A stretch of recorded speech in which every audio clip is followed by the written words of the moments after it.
Sementara itu di tengah situasi darurat dan mencekam pasca gempa bumi magnitudo 7,7 mengguncang NTT, kisah mengharukan sekaligus membanggakan datang dari Rumah Sakit Daerah Airamo, Kabupaten Nagekeo, pemirsa.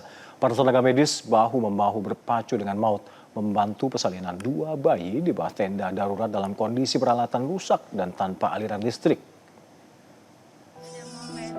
Memang saat yang sudah genting, ruangan sudah ambruk, semua.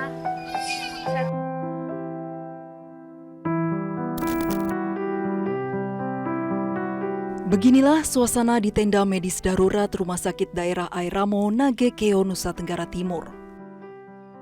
Para petugas kesehatan dengan penuh dedikasi merawat bayi-bayi baru lahir di luar gedung rumah sakit yang mengalami kerusakan parah. Di tengah guncangan hebat dan pemadaman listrik total, tim medis harus menangani 2 persalinan sekaligus secara darurat. Saat itu kondisinya kita serba keterbatasan ya, karena ada guncangan gempa, kemudian peralatan semuanya rusak, artinya gedungnya tidak memadai, kemudian kita listriknya padam. Jadi memang proses persalinannya itu dilakukan di tenda darurat. Salah satu perjuangan paling mendebarkan dialami oleh Maria Florida Nogokelen. Di usia 39 tahun, ia harus menjalani operasi sesar darurat 2 bulan lebih awal dari hari perkiraan lahir, tepat saat gempa susulan terus mengguncang. Bekerja dengan penerangan terbatas, dokter kandungan Yona Sara Pardede mengakui situasi saat itu sangat kritis. Posisi bayi yang sungsang di tengah tremor gempa menambah tingkat kesulitan operasi.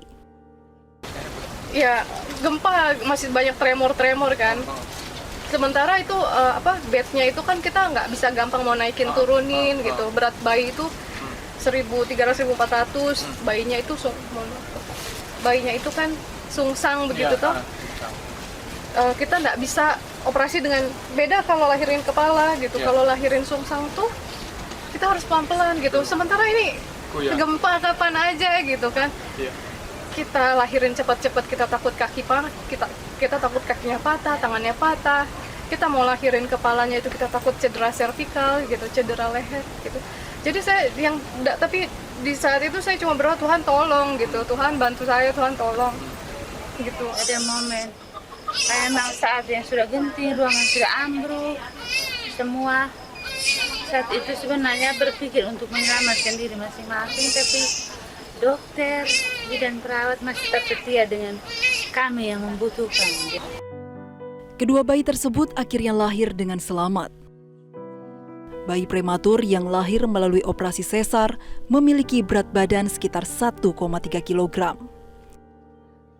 Sebagai bentuk pengingat atas momen penuh perjuangan tersebut, bayi mungil ini diberi nama Gempita. Rasa syukur yang mendalam juga dirasakan oleh Desine Sance, ibu yang melahirkan secara normal.